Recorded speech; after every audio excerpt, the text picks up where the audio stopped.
However, Robert refused, saying he liked the lifestyle. Even though they opened their relationship to other people, some lines were still not meant to be crossed, like having an affair behind the other person's back. However, this was exactly what Sabrina did. She met Jonathan Hearn, who was a firefighter and a Christian. My bad. She got them husks. They bonded over this and soon started seeing each other. Soon after, Robert discovered that the two of them had been sharing intimate texts on Sabrina's phone. Robert confronted her and said that she should end the relationship. Sabrina refused and kept on seeing Hearn. On August 14th, Man, shout out Sabrina, man. I told you I wanted to go back to church, man, believe in God, bro. You want to still be slinging that motherfucker. So when I go out and step out, don't blame me, blame you, nigga. and said that she didn't mean to kill him. She confessed that she meant to hit him, but killing him wasn't in her plans. You sideswiped him the first time. You could have just peeled off. Could have been hit and run. Probably would have survived, though. You see the...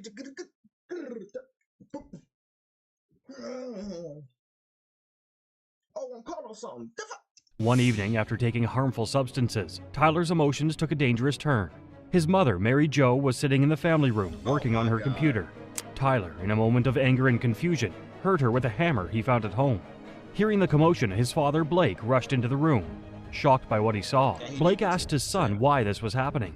However, Tyler, overcome by anger and sadness, responded without thinking and made a choice that changed their family forever. Racks of fucking riches, I ain't really got it. I feel like Aladdin, I ain't never had it. Cause I ain't never had shit, I ain't never had it. Till I found his magic, till I found his magic. Racks of fucking riches, racks of fucking riches. I feel like Aladdin.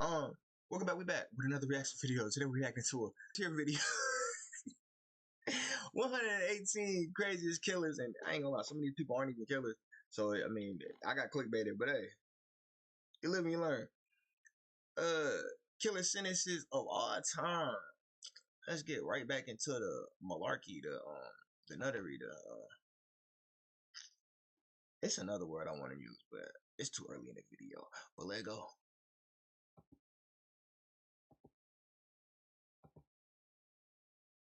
We going to jail. We going to jail. As to count 2, a violation of Penal Code Section 182A with the PC 187A. In 2008, a couple living in California decided to spice things up a little bit by opening their marriage up to other couples. This couple was Robert. See, it's like this. Like that. And the video just started, bro. What is wrong with you people? Spice up the marriage. Just get divorced. Spice up the marriage. So we gonna sleep with other people? There ain't no marriage no more. And Sabrina Limon. By 2014, Sabrina had grown tired of the lifestyle and wanted them to go back to church and find their faith. However, Robert refused, saying he liked the lifestyle. Even though they opened their relationship to other people, some lines were still not meant to be crossed, like having an affair behind the other person's back. However, this was exactly what Sabrina did. She met Jonathan Hearn, who was a firefighter and a Christian. My bad. She got them husks.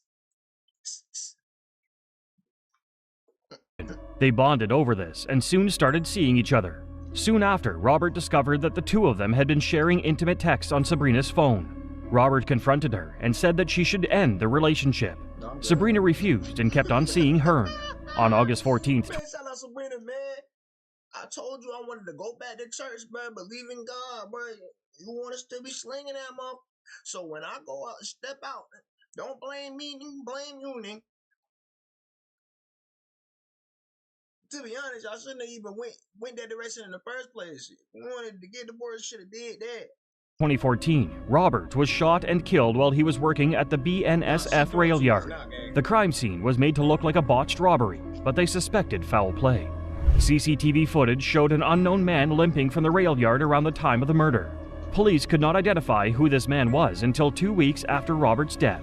A friend of Sabrina and Robert called the police and told them that he got a strange voicemail from Hearn, who said he was sorry about Rob's death.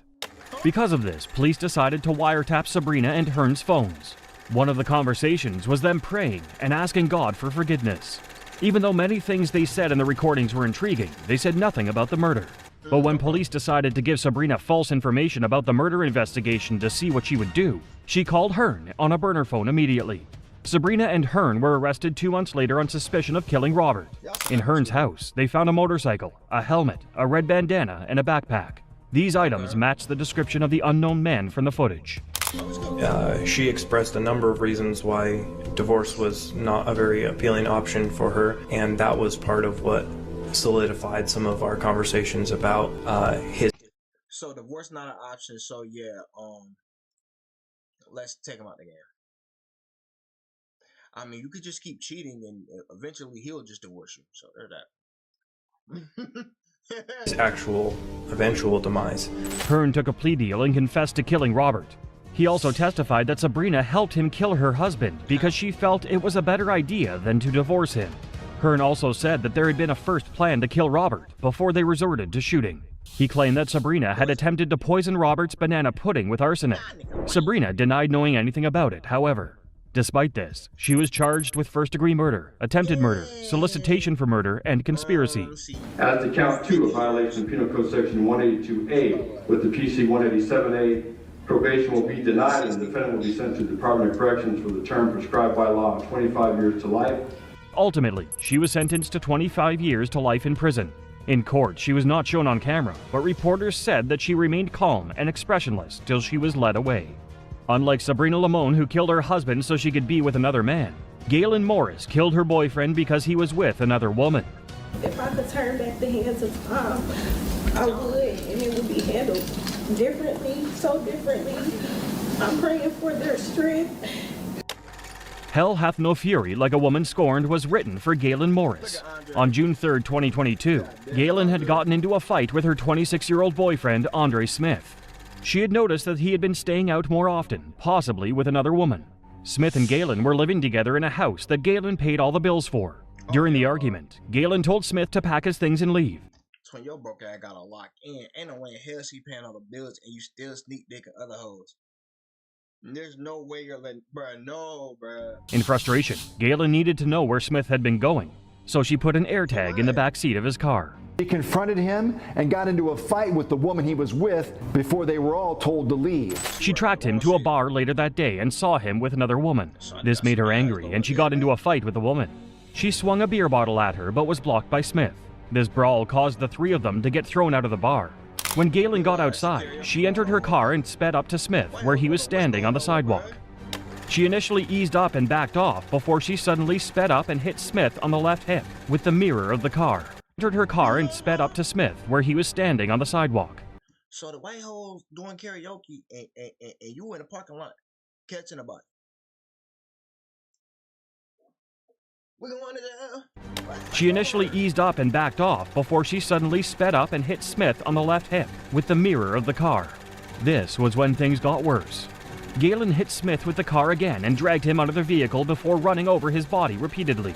Smith's upper body was under the car and his head was driven over. Smith died of traumatic asphyxia.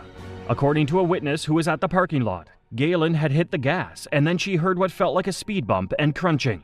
When the police arrived, Galen was arrested. She did not attempt to run away because she was in shock and didn't know what happened. At first, she was charged with murder. After investigation, her charges were lessened to voluntary manslaughter because she acted under sudden heat. Galen... Sudden heat? Nigga, what? She fighting trunks? Fuck you talking about? Sudden heat? Bro, she did ran over. Check what she done over. She like, Wow.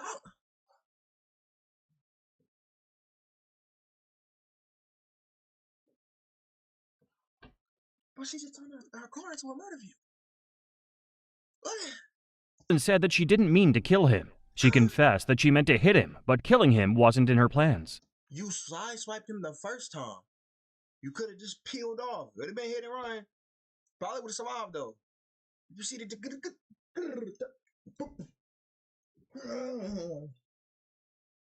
I'm caught on something. During the trial, Smith's mother asked that she serve the maximum sentence for voluntary manslaughter, which was 30 years. The jury then gave their verdict. We, the jury, find the defendant guilty of voluntary manslaughter, a level 2 felony.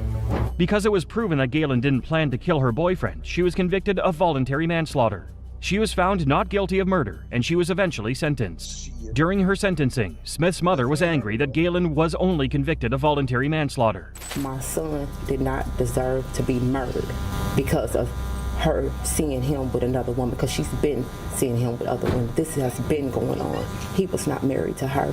He didn't owe her nothing. I don't know about that one. Can you living in her house? Now, granted, see, just like there are male simps, there are clearly female simps. She's one of those. If you allow yourself to be used, you're gonna be used. Especially if it's by the wrong people. I don't know. Like, why would you say he don't owe her nothing when he living in her rent free down there? All you gotta do is apply, and he's slinging that shit to somebody else. What? Did he deserve to lose his life over that? No. She could at least slap his head, but not with the vehicle. See, this is levels to this. But why the hell would you say he don't owe her nothing? That nigga was a bum. He don't share a kid with her or anything. In court, Galen was teary as she apologized to the victim's family. She said that it wasn't her intention and that she was sorry. Ultimately, she was sentenced to 18 years in prison. As she was being led out of the courtroom, Galen continued to cry. At least she was remorseful. Galen Morris's crime of passion left a community reeling, but the next case exposes a different kind of heartbreak. The court, having had count 9, tried to and pursuant to waiver, finds the defendant, Mackenzie Shirilla, guilty of aggravated vehicular homicide. Early on July 31st, 2022, surveillance cameras captured a Toyota Camry driving around Strongsville. 17-year-old Mackenzie Shirilla was driving the car. Her 20-year-old boyfriend, Dominic Russo, and their friend, 19- Twin, is this the one where Shorty Mac and B because she was mad at niggas?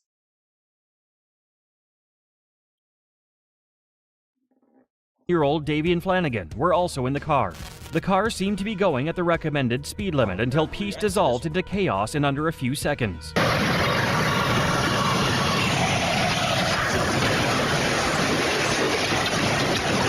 Mackenzie suddenly accelerated at over 100 miles per hour.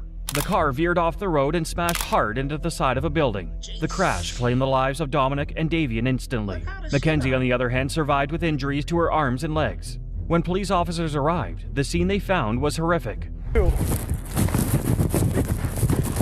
gonna keep it a whole stack. At what point do you, as the passenger in that vehicle, say, I'm jumping out this bitch? Real shit. Like, I'm kicking the door, I'm jumping out this bitch. I'm sorry. I'm kicking the window and I'm jumping out that one. I got a better chance of surviving jumping out of a speeding car than what the hell just... That car exploded, gang. It exploded. The God can't do that to that vehicle. This shit exploded. Radio, there's an occupant inside. The police officers pronounced the two guys dead and an investigation was opened. Even though it looked like an accident at first, the investigation... Look, as soon as you see that? You see that right there? I'm like, oh no, she took that curve crazy as hell.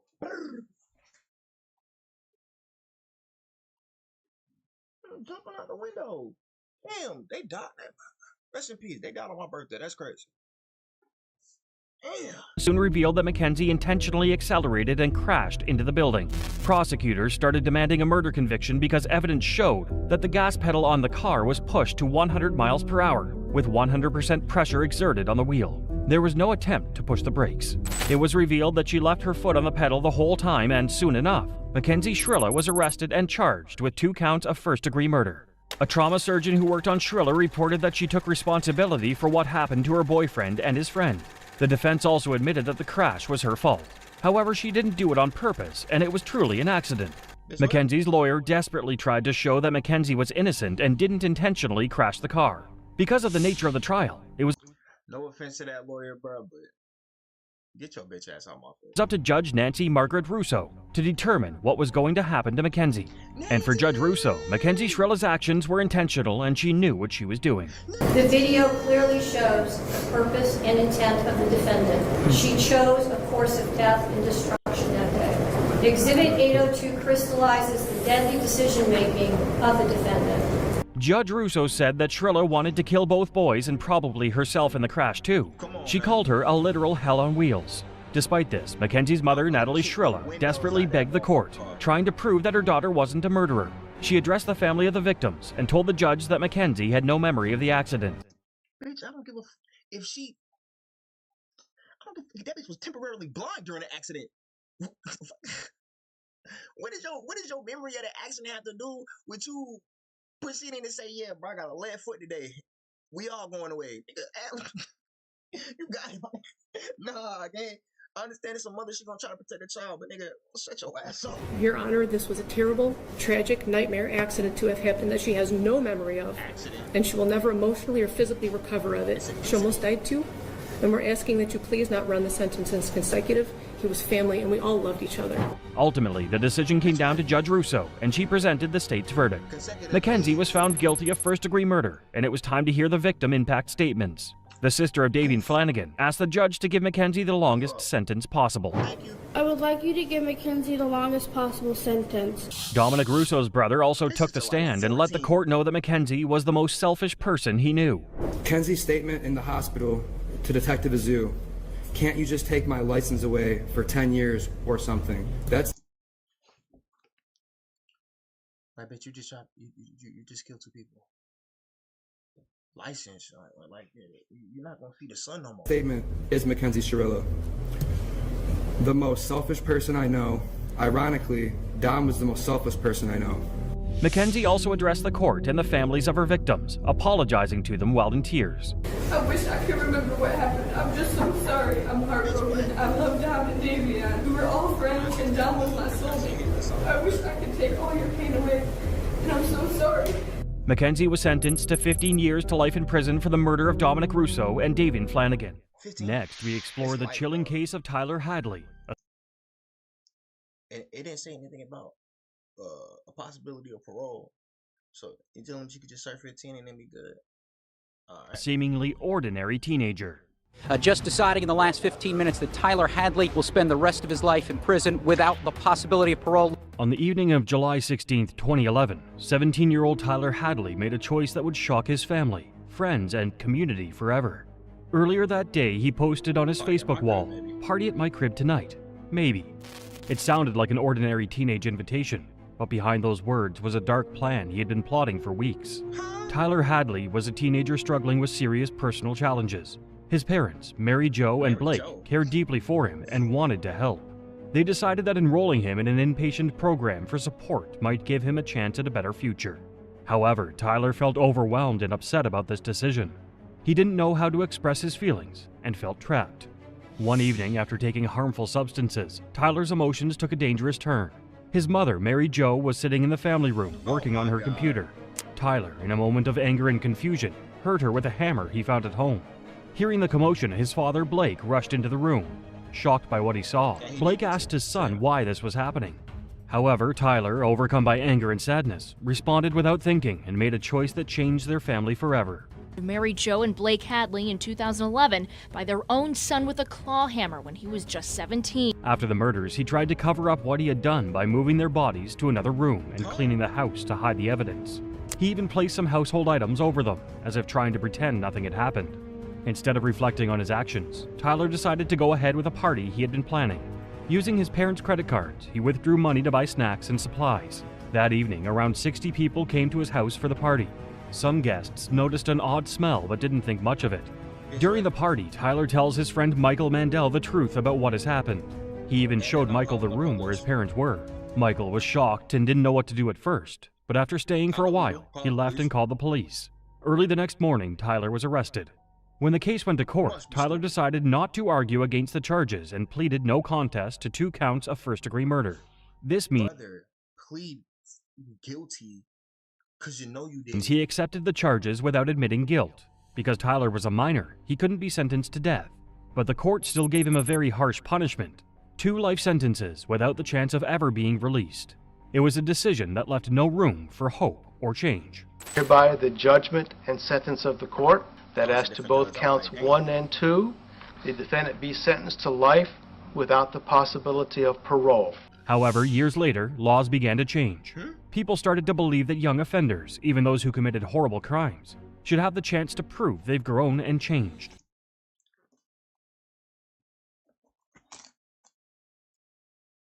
It's like, I guess. But like, what the fuck?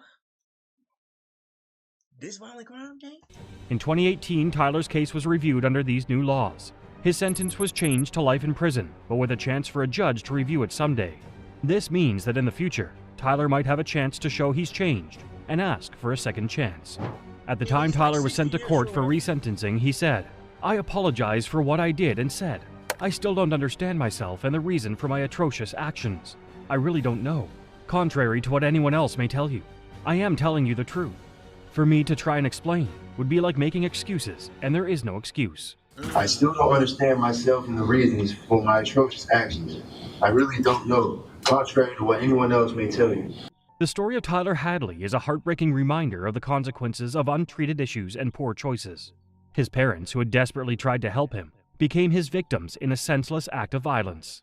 Meanwhile, Tyler's life, full of potential, was destroyed by his actions. After he told me, I didn't believe him because he's been my best friend forever. I would never suspect anything like this. From Tyler's shocking betrayal of trust, we move to another young life, twisted by anger and fractured relationships, where a son... Oh, that's the dude that, who took his mom out the game. I reacted to this. I mean, we here, but... damn. This one was sad. Desperate act left his family broken forever. A man convicted of murdering his own mother, testing the patience of the judge today. In 2017, a shocking and tragic event took place in Farmington Hills, Michigan. A teenager named Muhammad Al-Tantawi was convicted of killing his mother, Nada Hurania, when he was just 16 years old. This case gained widespread attention, especially after it was revealed that the young boy had brutally smothered his mother and then tried to cover it up. Muhammad's family had always been a bit complicated. His mother, Nada, was a fitness instructor who was very independent and strong-willed. For a long time, she felt trapped in her marriage and made the difficult decision to separate from her husband. This decision was tough for the family, and it especially upset Muhammad, who struggled with the change in their household dynamics. As time went on, the tension grew and the family's relationships became strained. On one tragic day, August 21, 2017, the situation escalated. In a moment of overwhelming anger and confusion, Muhammad took a drastic and terrible step.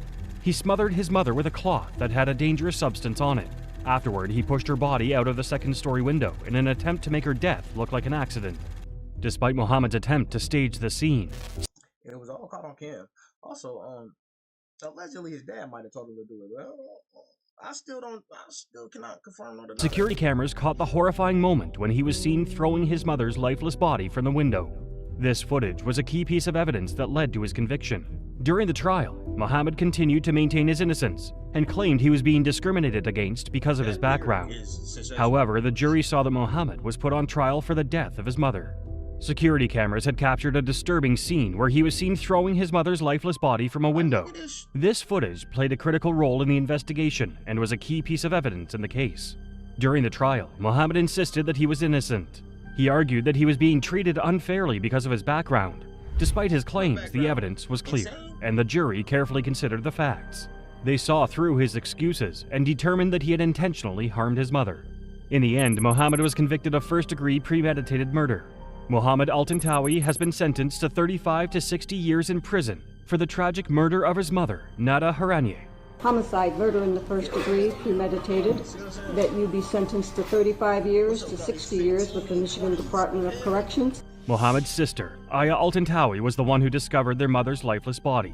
She has since shared her deep emotional pain and confusion about why her brother would commit such an awful act. Aya spoke of how hard it was for her to understand how someone so close to her could do something so horrible. And Aya said, "If he dies today, I will not go to the funeral. I would throw a party instead." As the legal process continues, Muhammad is still trying to appeal his conviction, hoping for a reduction in his sentence. However, despite his ongoing attempts, the family and the court have worked together to ensure that justice is done for Nada, bringing some sense of closure to her tragic loss. The case was deeply emotional for everyone involved. Aya's discovery of her mother's body and the subsequent trial shook the family and the community. The brutal nature of the crime and the fact that it was committed by a son against his mother left many people heartbroken. The case not only highlighted the tragedy of losing a loved one, but also the complex family dynamics that led to this horrific event.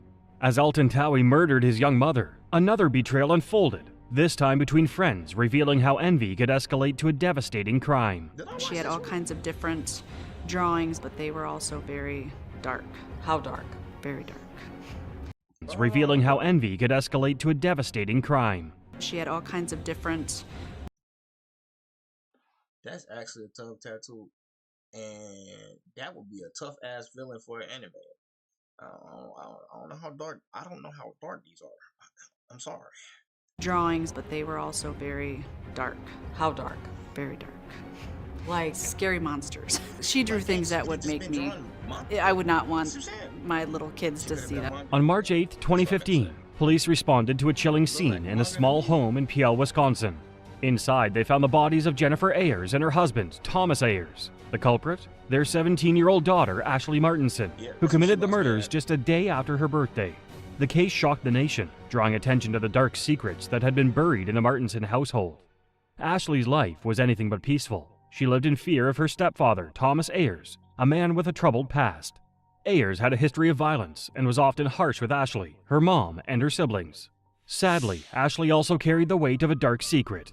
She had been hurt in the past by a former boyfriend of her mother's, leaving her with emotional scars. This was not Ashley's biological father. Correct. Life at home was hard, with constant arguments and fear.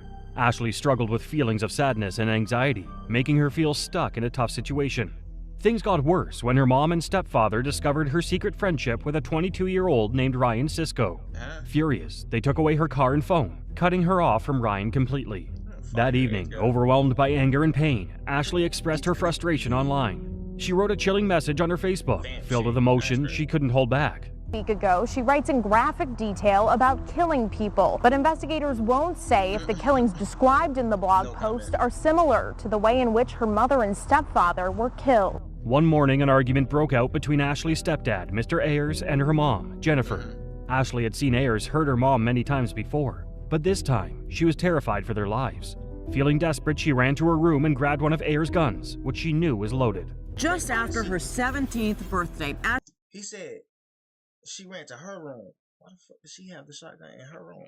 How did she get that? Ashley Martinson decided to take her own life, and then, in a split-second decision, 2 other people would be dead. As Ayers banged on her door, Ashley made a life-changing decision. When he forced his way in, she fired the gun, hitting him in the neck and head. He died instantly. Hearing the loud gunshots, Jennifer rushed to see what had happened. In the heat of the moment, a terrible confrontation unfolded, and Ashley ended up fatally injuring her mom. For her younger siblings, she gently placed them in a closet, making sure they had enough food and water to stay safe. Then, feeling overwhelmed and unsure of what to do, she left the house with her friend Sisko. For 52 times! What, 52 times what? 2 would have been enough. You could have got away. The next day, Ashley was found in Indiana. Oh, she shot Buddy 52 times.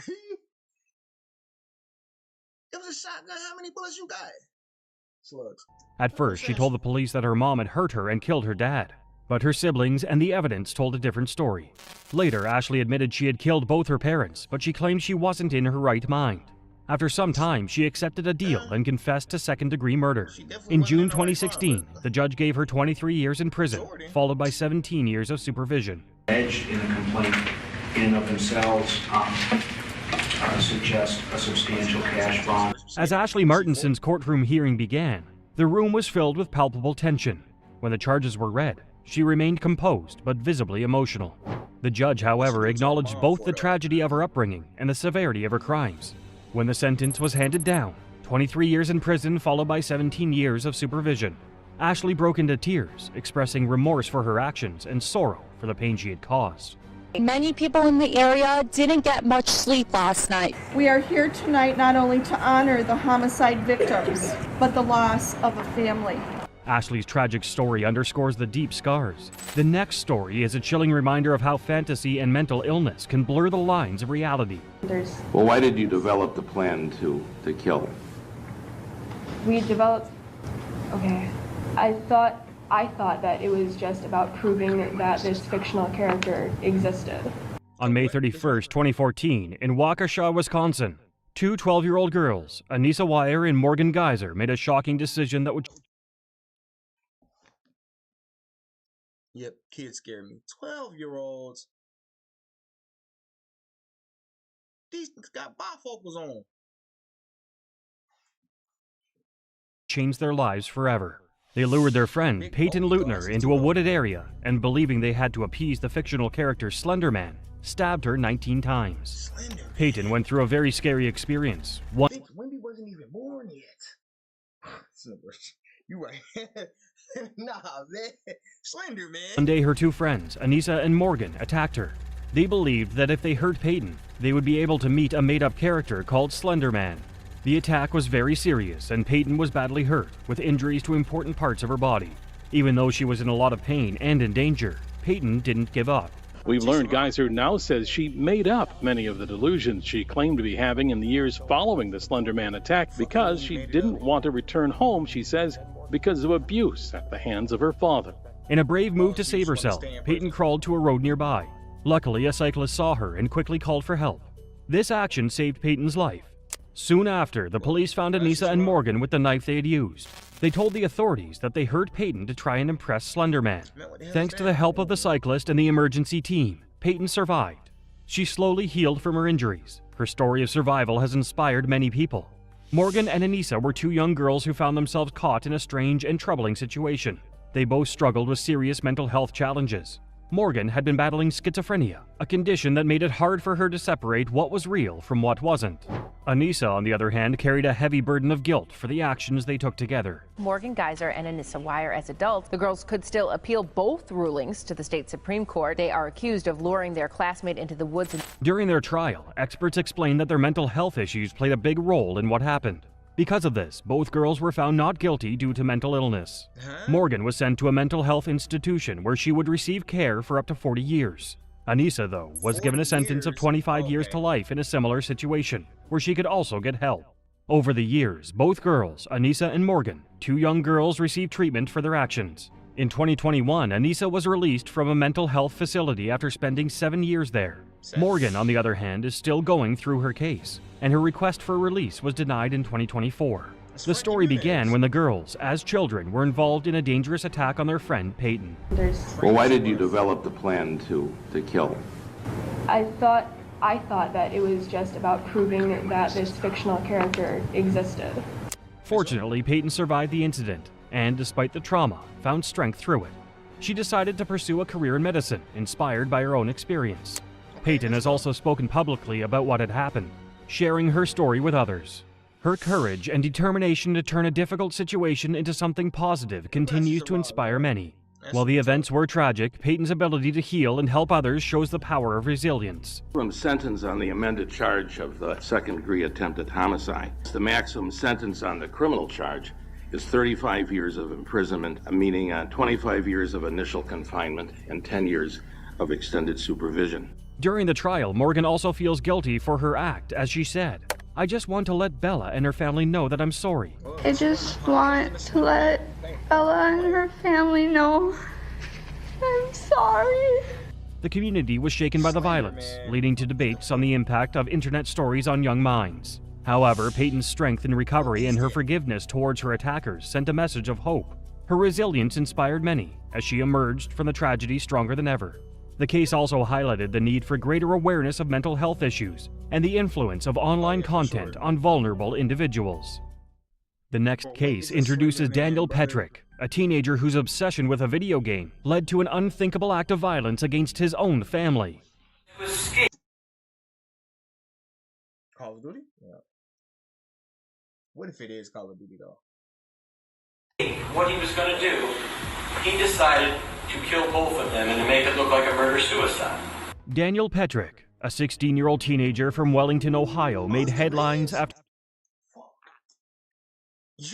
What the I can't unsee it now. What is wrong? a shocking and tragic act of violence in his family home. Petrick, a seemingly normal high school student with no apparent history of violence, found himself at the center of a deadly confrontation with his parents over a video game. Petrick had become deeply engrossed in playing the violent video game Halo 3, spending hours every day immersed in its intense action.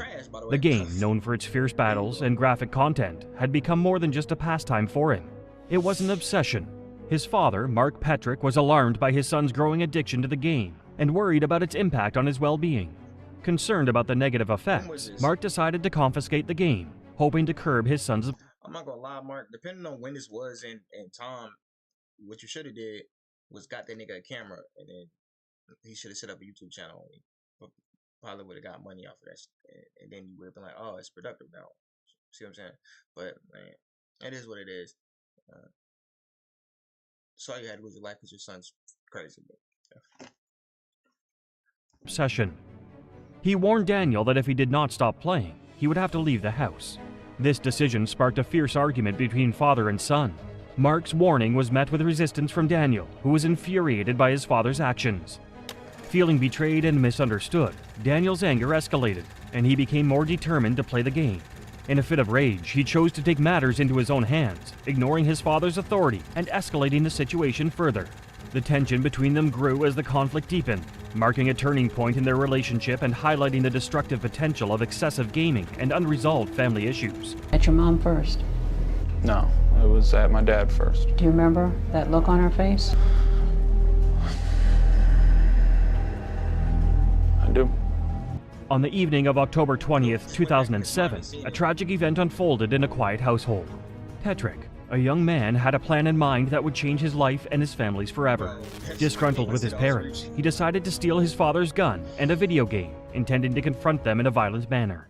Petrick made his way into the living room where his parents were, asking them to close their eyes under some pretense. Without warning, he opened fire, shooting both of them. The first victim was his mother, Susan, who fell to the ground, fatally wounded.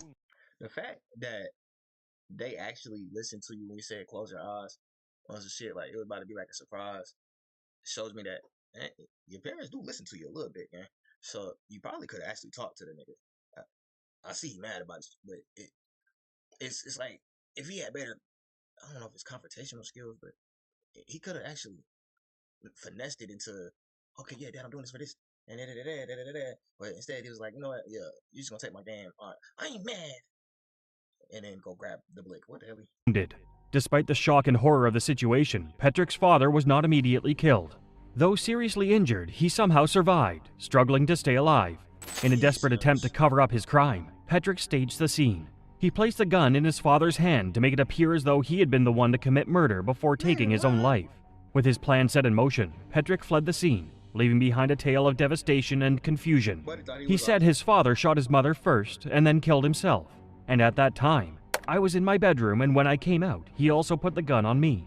But later, the police would soon unravel the grim truth, discovering the horrific actions that led to the death of Susan and the near-fatal wounding of his father by Petrick. The plan that I had formulated to make it look like my father had done all this was not plausible.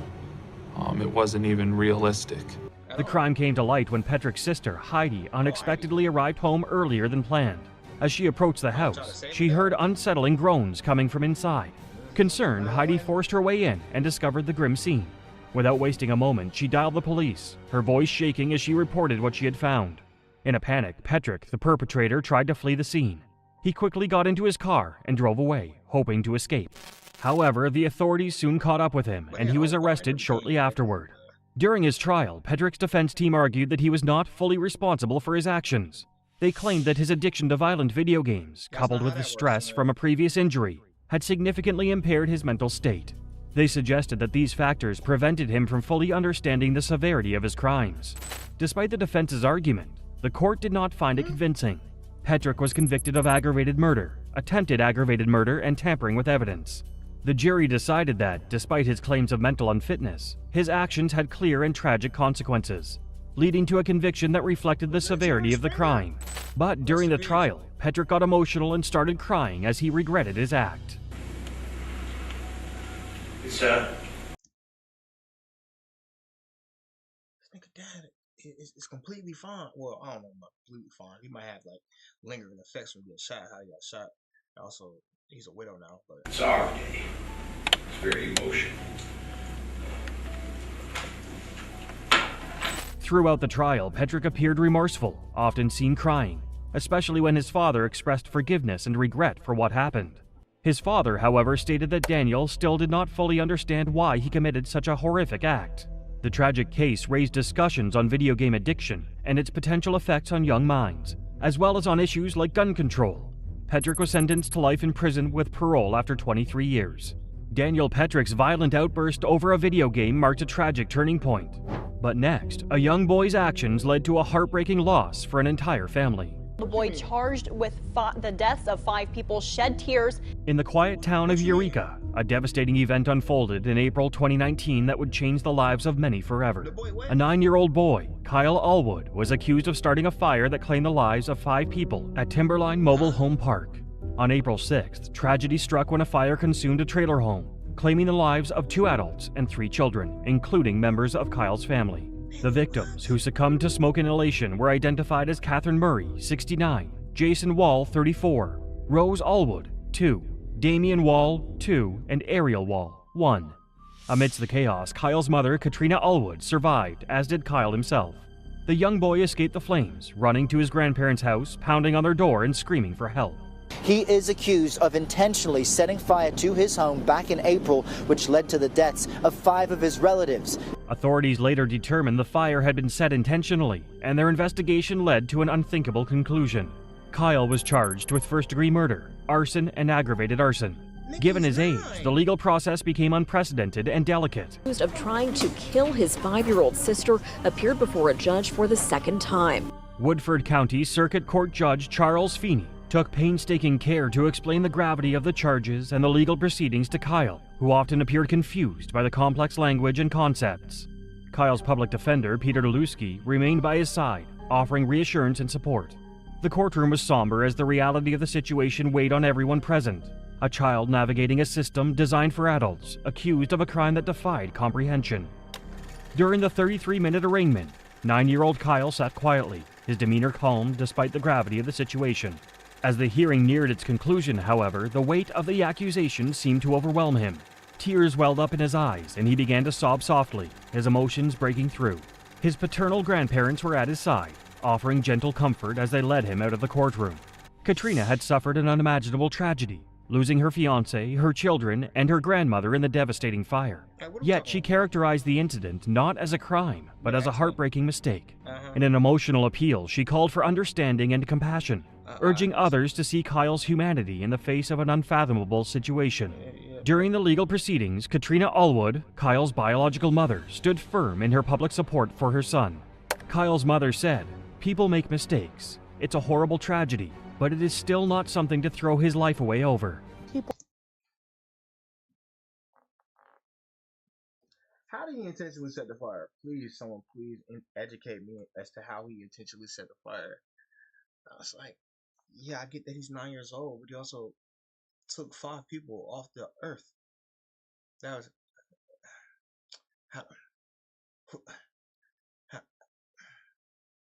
whatever. I don't know how I feel about this. People make mistakes, and that's what this is. Yes, it was a horrible tragedy, but it's still not something to throw his life away over. The case took another turn when the Illinois Department of Children and Family Services petitioned the court for a gag order. Their request was granted, effectively silencing all parties involved from discussing the case publicly outside the courtroom. This added a layer of complexity to an already emotionally charged situation, shrouding the case in further uncertainty. Although Kyle could not be incarcerated due to his age, a conviction might result in probation lasting until he turned 21, along with therapy, counseling, and psychological evaluation. The legal process was set to continue, with the next hearing scheduled for November 22nd. Kyle's fate now rested in the hands of the court, guided by the complexities of juvenile justice and the emotional weight of the tragedy. The case left the community grappling with conflicting emotions. For some, Kyle's actions seemed monstrous. For others, they reflected the mistakes of a child who could not fully comprehend the consequences of his actions. Katrina Allwood urged people to see beyond the tragedy, reminding them that her son was not a monster, but a child who made a grave error. One of the victim's mothers said, "I lost my daughter, and she was just amazing. She got me out of bed." She was just amazing. She got me out of bed. She made my days better. And it hurts her not being here. The case highlighted the fragile line between justice and compassion, leaving a lingering impact on all who followed its heartbreaking developments. Kyle Allwood's tragic mistake caused a devastating fire. Next, a violent act fueled by obsession erupts in a family, changing their lives forever. In 2007, Alec Kreider, a 16-year-old high school student, was arrested for the murders of Thomas and Lisa Haynes and their son Kevin, a friend. No, I don't know how I'm supposed to feel about a 9-year-old. I might be tripping, but I'm with the probation until 21, and then he needs a psych eval like every month, counseling, all type of shit. Cause what the?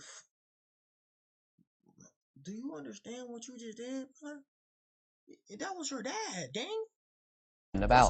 On May 12, 2007, a horrifying event unfolded in Manheim Township, Pennsylvania, when 16-year-old Alec Kreider brutally murdered his friend and classmate Kevin Haynes, along with Kevin's parents, Thomas and Lisa Haynes. This tragic case shocked the quiet community and left unanswered questions about Alec's motive.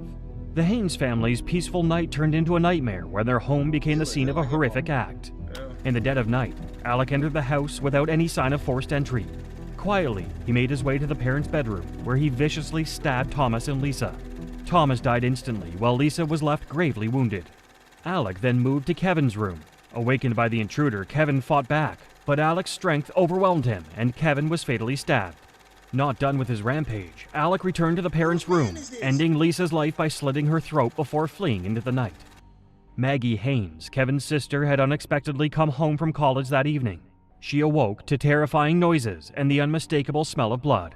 Acting on instinct, she escaped to a neighbor's house where she frantically called for help. The Haynes family home was eerily silent when authorities finally arrived, their response delayed by miscommunication during the 911 call. Inside, they found a terrible scene where the family had been killed. As they searched the house, they noticed bloody footprints leading to the bathroom. It looked like someone had tried to clean up the mess. The police soon discovered that the person was Alec Kreider. Although Alec ran away that night, the clues began to point straight to him. A month later, the case took a shocking turn. Alec's father went to the police, upset, and told him his son had confessed to the murders. Alec was arrested on June 16, 2007. No one could clearly explain why Alec did it, but in his journal, investigators discovered strange and unusual words. Alec wrote in his journal about hating happy people. It seemed his dark thoughts had led to this heartbreaking crime. His motive was unclear, according to judges. We had the unique ability to look at his journals that he prepared both for and after the crime. Alec pleaded guilty to 3 counts of first-degree murder and was sentenced to 3 consecutive life sentences without parole. His sentencing reflected the severity of his crimes, though his age prevented the possibility of a death penalty. In 2012, the U.S. Supreme Court ruled in Miller v. Alabama that mandatory life sentences without parole for juveniles were unconstitutional. This decision made Alec eligible for a resentencing hearing. However, on January 20th, 2017, before the hearing could occur, Alec died by suicide in his prison cell. He's a quitter. The tragedy shook the community, leaving friends and family heartbroken over the loss of the Haynes family, who were known for their kindness and close relationships. The crime felt even more painful because no one understood why Alec did it. Alec's father expressed his sorrow in his book Refuse to Drown, stating, "He is not a monster, but what he did was monstrous." He goes on to say, he was not the monster so many want to simply write him off as. He did something monstrous, but that is only part of Alec. His words reflected the community's grief as they tried to find comfort and make sense of such a terrible loss. Alec's death in prison brought a complicated end to a dark chapter. While justice was served, the case remains a haunting reminder of a family lost and a young man's inexplicable descent into violence. Alec Kreider's brutal crime shocked the community, but next, a young boy's actions led to a heartbreaking loss for an entire family. Stand currently is Alex King. He is one of the young men accused of actually brutally beating or helping to beat his father to death. On November 26, 2001 in Cantonment, Florida, Terry Lee King, a 40-year-old father, was bludgeoned to death by his 2 sons, 13-year-old Derek and 12-year-old Alex King. The boys committed the murder and then set fire to their family's home to hide their crime. Derek and Alex, 2 young brothers, lived in fear of their father, whom they claimed subjected them to relentless mental mistreatment. The boys said their father would often stare them down and punish them with harsh spankings, leaving deep emotional scars. Eventually, this mistreatment... What does a stare down do? I don't know. Y'all niggas scared? Well, he beating y'all, so I can understand being scared of that. But a stare down? And as soon as you bucking him, boy, he gonna beat your ass. Hey, I'm gonna get beat. Treatment pushed them to a breaking point, leading to a horrific act, the murder of their father. In the beginning, the brothers insisted they acted alone, driven by years of torment. But as the investigation progressed, their story began to shift, becoming more complicated with each retelling. were influenced by another man named Ricky Chavez. They soon accused Ricky Chavez, a family friend, of manipulating them into committing the crime. According to Derek and Alex, Chavez had convinced them to take such drastic measures and even suggested that he, not they, was responsible for their father's death. To further complicate the case, Chavez faced accusations of molesting Alex, though he was acquitted in a separate trial. The brothers' changing accounts and the dark secrets of their family made the case all the more tragic, leaving a community grappling with questions about the depths of the boys' suffering. And why ain't you just skip that, bruh? First and foremost, the delay in the beat, and then he sent it to my other ear, bruh. That shit just the truth behind the murder they committed. After the tragic murder, the King brothers found themselves in the spotlight of a highly publicized trial. In a twist of legal proceedings, the court made the unusual decision to try both Chavez and the King brothers together. As the trial unfolded, Chavez was acquitted, but the King brothers faced a much harsher fate. Initially, they were convicted of second-degree murder, their fate seemingly sealed. Older brother Derek is now 14. Alex, just a year younger, turned 13 last month. Despite their youth, the boys will be tried as adults for their father's murder. However, a surprising turn of events occurred when the judge determined that their due process rights had been violated, a ruling that led to their conviction being overturned. This unexpected development set the stage for a significant shift in the legal battle. Instead of a lengthy retrial, the King brothers entered into mediation. After much deliberation, they decided to plead guilty to a lesser charge of third-degree murder. The decision came in November 2002, marking the conclusion of a long and tumultuous legal journey. Though the brothers faced the consequences of their actions, the process was far from straightforward, leaving behind a complex story of justice, legal action, and the pursuit of fairness in the courtroom. Derek and Alex King were both sentenced to prison. Derek received 8 years, and Alex was given 7 years. In 2008, Alex was released after serving 6 years, and Derek was released in 2009 after serving 7 years. Both men walked out of prison, each carrying the weight of their... I'm confused. Like, how badly was that dad beating them? Like, if he was just disciplining them, yeah, I might have just got away with a free body. Like, there might have been no justification. I don't know though. So, but what does seem weird is the Chavez, the toucher. Past, but hopeful for a second chance at life. We did make a mistake. However, there are a select few individuals who decide to have faith and just blindly hope in. The case drew widespread attention, sparking debates about whether the brothers were truly victims of mistreatment or if they had acted out of anger. A book was published claiming the boys were innocent, while others believed the truth was more complicated. The emotional aftermath of the case continues to fuel controversy and mixed opinions, especially regarding the boys' motives and the justice they received. Next up is Matthew Borges, who committed a brutal act of violence. Go chill with him at his crib alone, drink, smoke, and play it off. Kill him. Bring duffel bags, wear gloves, clean up mess, wear bags on shoes. In November 2016, the body of 16-year-old Lee Manuel Viloria Polino was found by a dog walker along the banks of a river in Massachusetts. His head and his hands had been completely severed from his body. He was also found with more than 70 stabs in his body.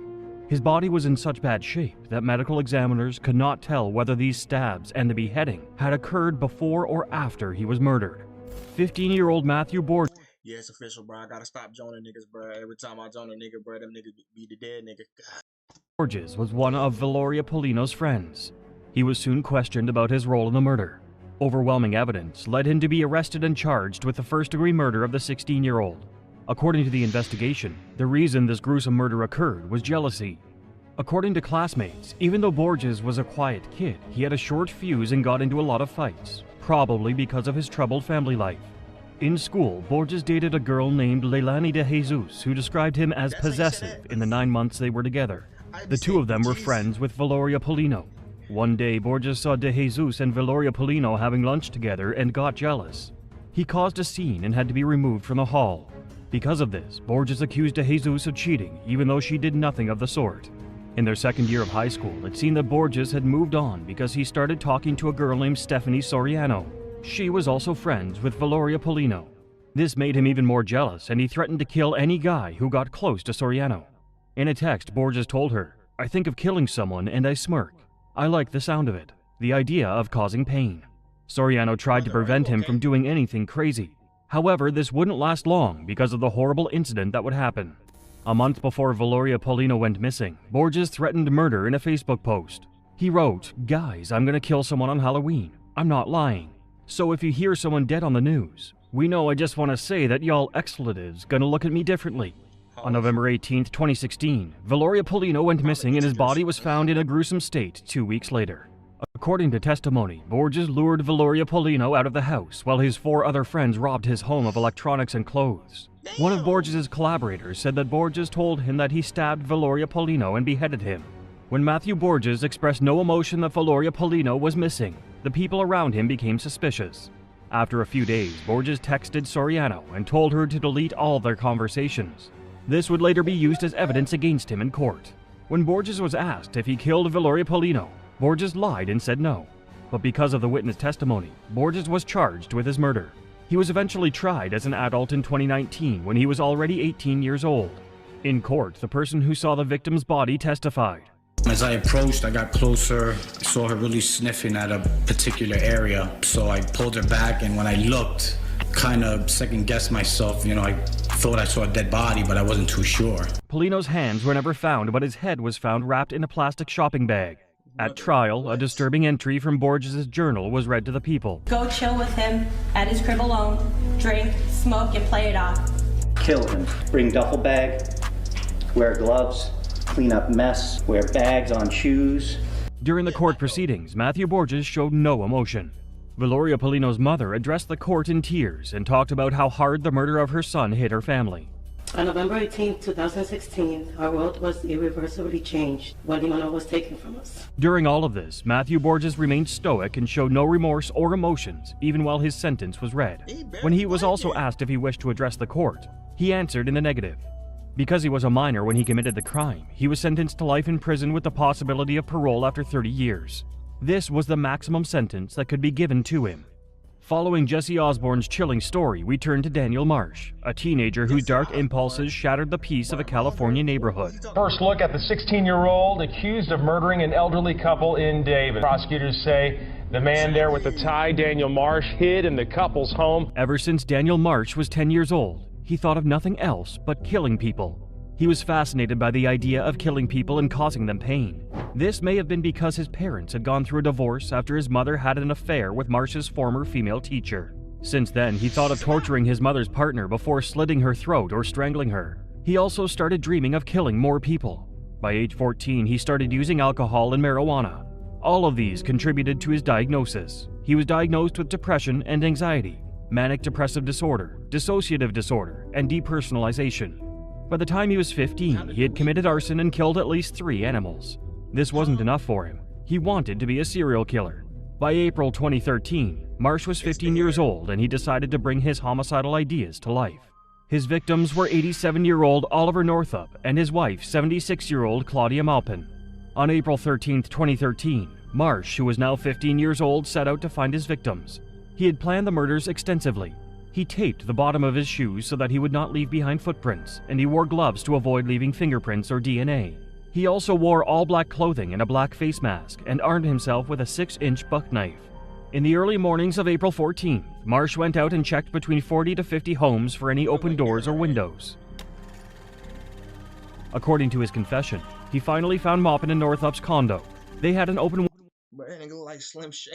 window and he sliced the screen to enter the house. According to him, he saw the couple sleeping and stood over them for about 10 minutes, deciding how he would kill them.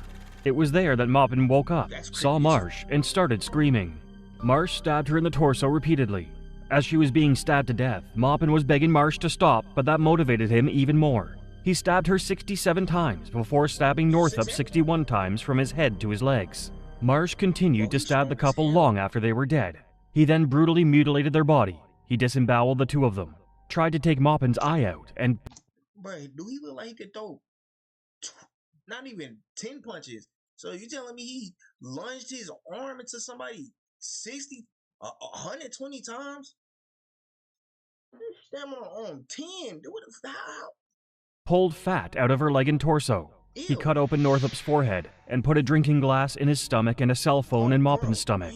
After he was done, he left the home with a baseball bat looking for his next victim. He never found one. Northup and Maupin were discovered by their daughter and the police after they were absent from church. Marsh's DNA was not at the murder scene as well. Marsh was only arrested after a friend he bragged to went to the police about what he heard. He said that Marsh showed him the souvenirs he kept from the murders. I just know that somebody broke into this old couple's house and stabbed them, killed them. Why are you ruining my life? Why should I? I'm not ruining your life. I'm trying to solve a homicide. No, I'm not ruining your life, brother. You already ruined your life once you decided to go down the path of, I want to be a cereal. Like, bro, who is telling y'all to eat cereal at this rate? What is wrong with y'all? A double homicide. On June 17th, Marsh was brought in for questioning, and after 3 hours and 30 minutes of denying his crimes, he confessed to what he did. That night, I couldn't take it anymore. I had to do it. I lost control. He also described to the investigator how he would have killed him if he was his victim. I feel empathy for them, and whether I like that or not, the way it is, it's just like, I want to hurt people. I want to kill people, but I don't want to want that. I wish it wasn't that way. Light was right. Man, some niggas need to get hit with that death note. Marsh was charged with 2 counts of first-degree murder with special enhancements. These included intentionally killing more than one person, demonstrating exceptional depravity in the killings, and inflicting torture in the commission of murders. His trial began when he was 17 years old, and he was tried as an adult. Marsh smirked and laughed at some point during his first appearance in court. Because his attorneys argued that he was not guilty by reason of insanity, a series of psychological tests were taken. One of them was the psychopathy checklist. Marsh scored 35.8 out of 40, which was higher than Jeffrey Dahmer, Ted Bundy, and John Wayne Gacy, 3 of the most prolific serial killers in America. The trial lasted 5 weeks, and at the end of it, Marsh was found guilty on all charges and sentenced to 52. I mean, even though 2 people lost their lives, they kind of caught them early. I would say all of those people named have at least double-digit lives taken, I think. So, yeah. Thank God they caught 2 him. years to life in prison. In 2021, his parole was denied because he wasn't rehabilitated, and mostly because the depravity of his crimes meant that society was in danger if he was ever let out. Where Daniel Marsh acted on his own accord, the same cannot be said for Conrad Schaefer, who would do anything to feel like he was cool, including killing people.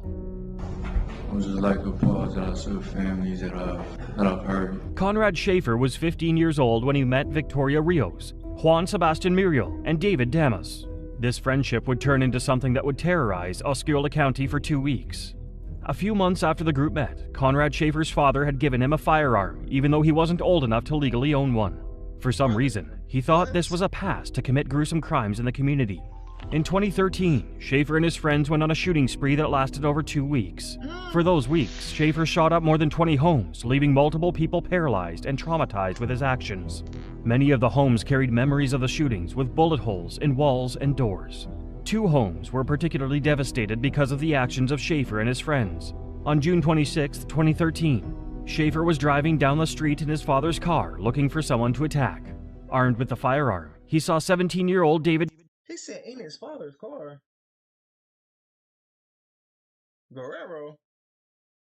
Guerrero walking to the bus stop on the way to work around 6 a.m. He then shot Guerrero because he thought it would be fun to kill a person for no apparent reason.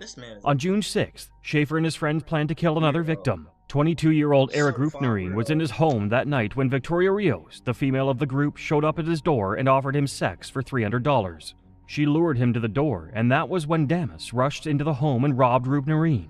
It looks like this was the only intention until Schaefer shot him in the face and stabbed him multiple times while he was still breathing. They left him dead with a butcher knife on his body. They stole an Xbox, a TV, and $300 and left the home. So he had the $300. Y'all stole the $300. An Xbox. Y'all could have really just got away with just the robbery. I don't know who allowed Mr. Schaefer to pull up, but clearly, whoever was with that nigga wasn't thinking. Y'all seen what he just did to David? Nigga, I'm not rolling with that nigga no more. Schaefer and his friends were arrested and charged with murder, home invasion, and grand theft. All the teens were tried separately and in court. Schaefer was listless and showed no remorse as the court proceedings went on. Schaefer droned on in his apology without any emotion. He asked for the forgiveness of the victims' families and said he wished it never happened. Schaefer showed no emotion as he was sentenced to life in prison with the possibility of parole after 25 years in prison. Next, we examine the disturbing case of Jesse Osborne, a teenager whose actions brought unimaginable tragedy to a quiet community. Yeah, it was an editing mistake. I was like, nigga, who the fuck is Jesse Osborne? Now he talked about Jesse Osborne. That nigga eyes, he also got the googly eyes. Like, bro, why is half of these niggas look like they was made by God in kindergarten? Did the last one. It is ugly. Community. I don't exactly know why I did this, but I just ask that you give me hope for a future and get me help, because I do need help. On September 28, 2016, Townsville Elementary School joined the list of American schools that suffered shootings. The perpetrator was 14-year-old Jesse Osborne. Osborne had been homeschooled after he was expelled from Townsville Elementary School for bringing a hatchet and machete to school in the early months of 2016. He had also said that he wanted to kill at least 50 to 60 people and wanted to be like the Sandy Hook Elementary School shooter, Adam Lanza. Hours before the school shooting, Osborne shot and killed his father before driving to the school in a black pickup truck with a .40 caliber pistol. He crashed the fence and started firing into the air with the pistol while shouting, "I hate my life." He then jumped the fence and started So then out yourself. firing at students for 12 seconds until a volunteer firefighter stopped him after his gun jammed. One student was shot in the foot and a female teacher was shot in the shoulder. The third student, 6-year-old Jacob Hall, was shot in the leg. This gunshot wound caused massive blood loss and Hall went into cardiac arrest. Even though he went through extensive surgery, Jacob Hall passed away on October 1st, 2016. Jesse Osborne was arrested and charged with 2 counts of murder for the deaths of Hall and his father, 3 counts of attempted murder, and 5 counts of possessing a weapon. Because of the levity of his actions, he faced life in prison without parole. At first, Jesse Osborne pleaded not guilty to all his charges. However, 3 months after the mass shootings, Osborne pleaded guilty to all charges and waived the right to a jury trial because his lawyer convinced him that this was his best bet. Osborne was arrested as an adult, and on November 13, 2019, Osborne was sentenced to life in prison without the possibility of parole and 30 years for attempted murder charges. I don't exactly know why I did this, but I just ask that you give me hope for a future and get me help, because I do need help. It's like, now, do you abandon humanity by saying, nigga, help? But at the same time, what about Jacob? What about your dad? You don't need help, brother. You should have just found a bridge. Court. Osborne showed no emotion, but at the time he was called to speak, he cried as he asked the judge to give him hope for the future. He never exactly apologized for what he did before he was led away.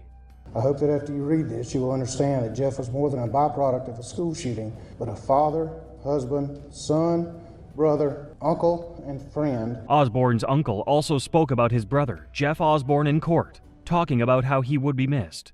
The mother of Jacob Hall also talked about how she forgave Osborne but would never forget what he did to her son. Jesse Osborne is incarcerated in the Kirkland Correctional Institution. From one chilling case to another, we turn to John. No, it ain't. Jesus, I feel drained. It's just a lot of shiitake mushrooms in the building. A lot of these people are not right in the head, nor do they care about the people that they harm. That's saddening. Very much so. But that is the end of the video. Make sure y'all like, comment, subscribe, share the video, share your thoughts on the video in the comment section below. Hit the notification bell so you can see every day when I drop videos on this channel. I'll catch you on the next one. Stay safe, y'all. I can taste the power. Put you on the power. If you don't believe me, you don't believe me. You don't believe me. I can see the future. I can see the future. I can taste this power. Put you on this power. Put you on this power. Acting like you know me. You don't know nothing.